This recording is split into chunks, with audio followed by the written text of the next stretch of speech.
മുതൽ ഉപകാരപ്പെടാത്ത സമ്പത്തും ക്യാഷും നിങ്ങൾ എത്ര അട്ടിക്ക് വെച്ച് ഡെപ്പോസിറ്റ് വെച്ച് ജീവിച്ചാലും അത് ഉപകാരപ്പെടാത്തൊരു കാലമുണ്ട്. നിങ്ങളുടെ കയ്യിലുള്ള ആധാരം മറിച്ചു നോക്കിയാൽ മതി. എത്ര മനുഷ്യരുടെ ദമ്പതിലുണ്ട്, അവരാരും ആ ഭൂമി കൊണ്ടുപോയിട്ടില്ല, അവരൊപ്പിട്ട കടലാസ് പോലും ശ്മശാനത്തിലേക്ക് കൊണ്ടുപോയിട്ടില്ല. അത് നിങ്ങളുടെ കയ്യിൽ തന്നെയുണ്ട്. സ്വന്തം ആധാരം എടുത്ത് മറിച്ചു നോക്കിയാൽ മനുഷ്യ ജീവിതയുടെ നശ്വരത നിങ്ങൾക്ക് ബോധ്യമാകും.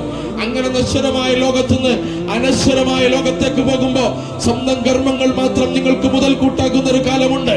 നിങ്ങൾ ചെയ്ത 3 കാര്യങ്ങൾ നിങ്ങൾക്ക് ബാക്കിയാകും എന്ന് പ്രവാചക തിരുമേനി പഠിപ്പിച്ചു. ഒന്നെന്താണ്? നിങ്ങളുടെ സുഹൃത്തുക്കളാണ്. സദഖത്തുൻ ജാരിയ. വീടില്ലാത്തൊരു മനുഷ്യന് വീട് വെച്ചു കൊടുത്താൽ ആ മനുഷ്യൻ ചോർന്നൊലിക്കാതെ താമസിക്കുമ്പോ അദ്ദേഹത്തിന്റെ ഹൃദയത്തിന്റെ അടിത്തട്ടുന്ന് വരുന്നൊരു നെടുവീർപ്പുണ്ട്. അത് മതി നിങ്ങളുടെ ഖബർ പ്രകാശപൂരിതമാകാൻ. ഉപകാരപ്രദമായ ജ്ഞാനം നിങ്ങൾ നൽകിയാൽ അത് നിങ്ങൾക്ക് വെളിച്ചമാണ്. നിങ്ങളുടെ മക്കൾ നിങ്ങൾക്ക് വെളിച്ചമാണ്.